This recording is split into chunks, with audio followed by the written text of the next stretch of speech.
उत्तर प्रदेश के उप मुख्यमंत्री केशव प्रसाद मौर्य का आजमगढ़ जिले में राजनीतिक और प्रशासनिक दृष्टि से अहम दौरा रहा। सबसे पहले उन्होंने हरिऔध कला केंद्र में ब्रह्मऋषि स्वामी सहजानंद सरस्वती सेवा न्यास एवं महाराजा सुहेलदेव विश्वविद्यालय के संयुक्त तत्वाधान में आयोजित अंतर्राष्ट्रीय संगोष्ठी में शिरकत की। इसके बाद सागर क्षेत्र में स्वयं सहायता समूह के कार्यक्रम और जन चौपाल को संबोधित करते हुए उन्होंने सरकार की जन कल्याणकारी योजनाओं की उपलब्धियां गिनाई। दौरे के अगले चरण में उप मुख्यमंत्री ने कलेक्ट्रेट सभागार में अधिकारियों के साथ समीक्षा बैठक की। इस दौरान उन्होंने स्पष्ट निर्देश दिए कि सभी विभाग पात्र लाभार्थियों तक योजनाओं का लाभ समय से पहुंचाएं और निर्माणाधीन परियोजनाओं को तय समय सीमा में पूरा किया जाए। उन्होंने लापरवाही बरतने वाले अधिकारियों पर सख्त रुख अपनाने के संकेत भी दिए।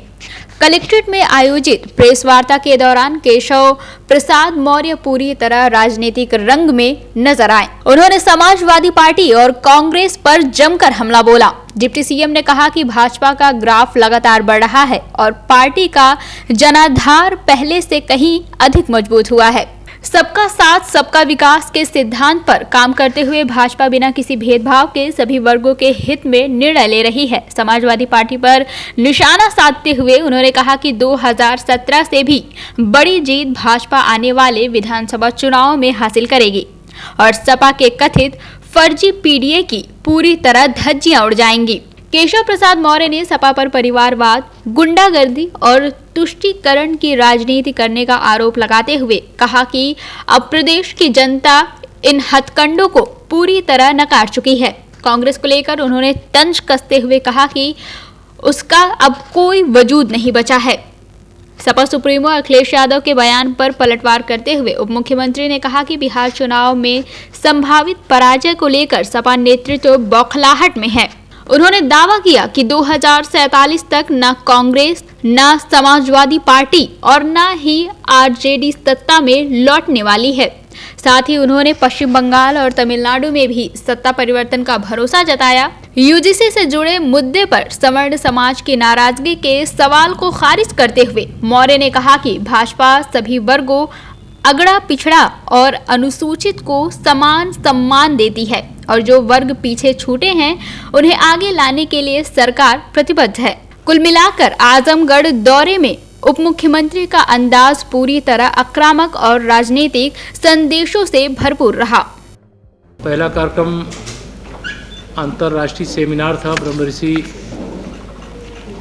सहजानंद स्वामी जी महाराज के नाम से जो ट्रस्ट बनाया गया है, श्री सहजानंद जी हमारे क्षेत्रीय अध्यक्ष जी के द्वारा, बढ़िया कार्यक्रम था, सफल कार्यक्रम था। उसकी डिटेल आपको ब्रीफिंग मिलेगी। उसके पश्चात ग्राम चौपाल का आयोजन किया गया।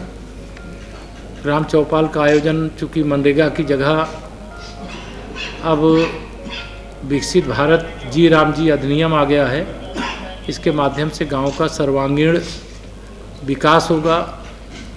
पीएम गति शक्ति से गांव के विकास का जो रोड मैप है वो जुड़ा रहेगा।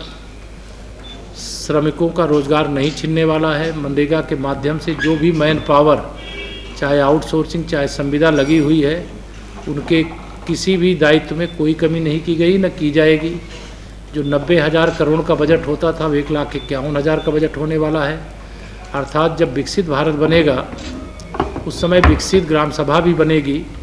इसी लक्ष्य को लेकर के माननीय प्रधानमंत्री श्री नरेंद्र मोदी जी के नेतृत्व में केंद्र सरकार ने मनरेगा रूपी दानों ने जो भ्रष्टाचार करके 11 लाख करोड़ खा गया था, अब वह 11 लाख करोड़ अगर खर्चा होगा तो गांव स्मार्ट सिटी की तरह स्मार्ट ग्राम सभा भी बन जाएगी, ऐसा पूरा विश्वास रखते हुए बाकी जो जनपद में विकास कार्य हैं उनको तेज़ी से आगे बढ़ाने के निर्देश दिए गए हैं। महिला सशक्तिकरण की दिशा में आवश्यक कदम जो भी उठाए गए हैं, अच्छे उठाए गए हैं, उसके लिए तो मैं साधुवाद देता हूं, लेकिन और अच्छा प्रयास किया जाए, ऐसा मैं आज की बैठक में यहाँ पे निर्देश भी दिया हूं। कानून व्यवस्था चुस्त और दुरुस्त, यह भारतीय जनता पार्टी सरकार की आदरणीय योगी जी के नेतृत्व में हमारी उपलब्धि है। और डबल इंजन सरकार क्योंकि हमारी डबल इंजन सरकार है, केंद्र में भी है, प्रदेश में भी है, और 2047 विकसित भारत का लक्ष्य है, और उत्तर प्रदेश में 2027 के विधानसभा चुनाव होने वाले हैं। मैं ये ज़रूर कह सकता हूँ कि 2027 के विधानसभा चुनाव में हम लोग 2017 से भी बड़ी विजय प्राप्त करेंगे और समाजवादी पार्टी के फर्जी पीडीए की धज्जी उड़ेगी। उनका परिवारवाद, उनकी गुंडागर्दी, उनकी तुष्टीकरण की राजनीति अब सफल नहीं होने वाली है, और कांग्रेस तो उत्तर प्रदेश में कहीं उसका आता पता नहीं है। लेकिन लोकसभा चुनाव के बाद हरियाणा, महाराष्ट्र, दिल्ली प्रदेश और बिहार चुनाव जीतने के बाद मुझे कहने में कोई संकोच नहीं है कि समाजवादी पार्टी से जुड़े हुए जो लाल टोपी वाले और जालीदार टोपी वाले, ये दोनों गायब हैं आजकल।